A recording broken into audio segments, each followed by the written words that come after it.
Howdy everyone, it's Leslie Hassler with Your Biz Rules Business Coaching, and we're coaching from the carpool. So it's Friday. I don't normally have a scheduled for Friday, but yesterday was the day that my mastermind group meets in real life in a room together here in Dallas. And so I was with them yesterday, and we were working on strategic planning. So we worked our way through celebrating accomplishments for last year, seeing the growth that the businesses had, and I was really excited by some of the growth that people shared. I had one person, mastermind member, go, "I've never made this much money." Another one that did 26% growth. I have another one after about 9 months in the mastermind's really looking at a six-figure business, a strong six-figure business. And then we had, everything in between. So it's really exciting to hear that kind of growth. And as I asked them, what is it that you want to focus on in 2018? Both for them, for their own edification, but also for my edification, right? So I make sure that the mastermind group brings it to the table for them. And it was very cool that what people were looking for, which was focus, goal setting, making time management, making time to keep being strategic in their business. I was like, yes, it was scored for the day, because we really started off the day looking at what the vision was for their life, what their vision was for their business, and then how that translates into a strategic plan. I think a lot of times people have vision, but they don't have the plan, or they have the plan, but they don't have the vision. And I think you need both. And part of that has to do with today's topic, right? So if you saw today's topic, it's on which motivates you more, desire or fear? And you can kind of think about it are you motivated by the carrot or by the stick, right? And we all have been trained and taught to motivation in different ways. And what I know about basic human nature in our society is that we tend to run from things more than we run to things, right? So you'll tend to run from a situation you don't like more than you run to a future of your dreams. And the challenge I put on the table in the room is we're not dreaming big enough. When we're not dreaming big enough, we're not getting big enough results. And so we went through the whole process of really going from all the way from the vision for the life that you want to create to creating a business that will give it to you, and really getting just a 1-year plan down that we will focus on as part of the group, and some things that I can help keep people accountable for. But it was interesting. We had this discussion about motivation and how big is too big and how small is too small, and when do you know, and how do you make a good decision, and all of these things that I think so many business owners come through. And it just really kind of ties it all in, because I don't know who else you might be listening to, but I actually like to listen to Darren Hardy. And Darren's daily, the last couple of days, has been on mental toughness. And mental toughness is something that's showing up that my clients are working on, that I am working on, that my children are working on, right? And I do think it's one of those skills that we don't teach. We don't know how to learn how to be mentally tough. And so, in his video yesterday, he was talking about using fear as your motivation. And while, yes, you can create, you should know what success looks like, but you should also know what failure looks like. And he goes on to talk about the fact that, if you think of every person is a Hulk, if you got the Bruce Banner and the Hulk, and most of us spend most of our time as mild man or Bruce, right? And except for when something gets angry or there's tension or there's fear, then we turn into Hulk. He cited all sorts of stories of people that hated to work out, and then their child was trapped under a car and they were lifting it up, other people drug it out. And those are, I think that's amazing stories of human potential.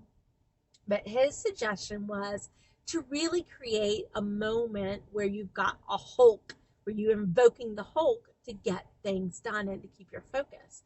Well, I think this is really interesting, because it's really been like noodling in my brain. I've put it out there in a couple of my groups and been looking at the conversations that have been having about masculine versus feminine, whether or not this is good or bad. Does it focus on negative? Does it focus on positive? And I think it's a really valid discussion to have. In oh, in my 30s, I wasn't happy. I wasn't happy with much in my life, and I started studying contentment because I wanted to be content. I wanted to be happy with what I had in my life, but I was focused on everything I didn't have. And so I read this one book that was about the journey of desire, and it was a Christian-based book. And I maybe got a third way through it, and I hated it. I mean, like, it was just talked about that we're not meant to really desire more than our lives are. And I look at our capacity, to create, and our capacity to have impact, and our capacity to pay it forward. And I'm like, no, we are meant to desire things. But there's two things that are fundamentally off. And that's our desire and the belief of the possibility, right? So you can dream your big dream, you can put your vision board together, but if you don't have a belief in it, right, your brain's going to subconsciously work against you. And I think the other part of it, especially for women, brings in this element of deserving. And that was one of the two questions that I asked my mastermind group. I went, why do you believe in the possibility of this vision? Why do you believe you can do it? Right? And it was so interesting. You had, well, I work hard for it. I deserve it. I believe it's going to be possible because I know I've seen growth this past year when I didn't think we could do it. And I know I can do this again, that confidence coming in. And then, but the value equation, I think for a lot of women in business is such a struggle that we go through in really understanding our value and how that translates to pricing, how that translates to being able to define our business and be okay. Nobody agrees with us because it's our business, right? And so, like today, this is my CEO Mom Day. I have no makeup on. I did get my hair done. You like it? It's pretty. But this is my business, my rules. So this is how I work things. But I'm sitting with this a lot this week about desire and fear, and want to leave you with this idea that I do think you're probably not dreaming big enough, right? It's so interesting. I had a conversation with my friend Jerry, and he was telling me about a conference that he went to, and I was like, oh man, you sound totally juiced. You sound ready to go. Like, these are your people. You found your place. And he's like, yeah, I did, but I got mad. And I was like, well, why did you get mad? He goes, because I was told I could have a $10 million business, but nobody told me I could have a $100 million business. And now I feel, like, oh, I could have done that. And I think that's where we're lacking, right? Is people telling you can do this. I believe you can do it. I believe that anyone can do it. It takes a right combination of a lot of different pieces that you can work on. You can learn the skill. You can learn the habits. You can learn the focus and the discipline. You can learn to shift your mind. All these things are doable in my book. But you've got to be able to believe that it's possible. You've got to be able to believe in your value, that you deserve it, that it is yours for the taking. And so while I think fear has a place in our life, right? It keeps us safe. Sometimes we let fear just sit in the driver's seat for too bloody long. We really do. We let it sit in the driver's seat, and we don't ask it to move over and let somebody else take over the reins for a little while.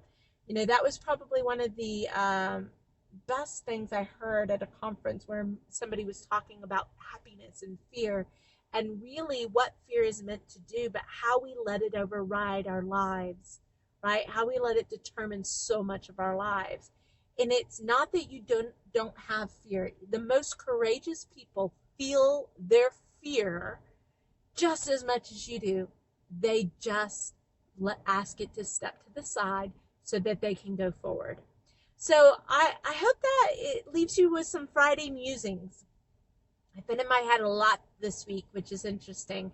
But I want you to really ask yourself, if you're dreaming big enough, do you believe it's possible? And do you deserve it?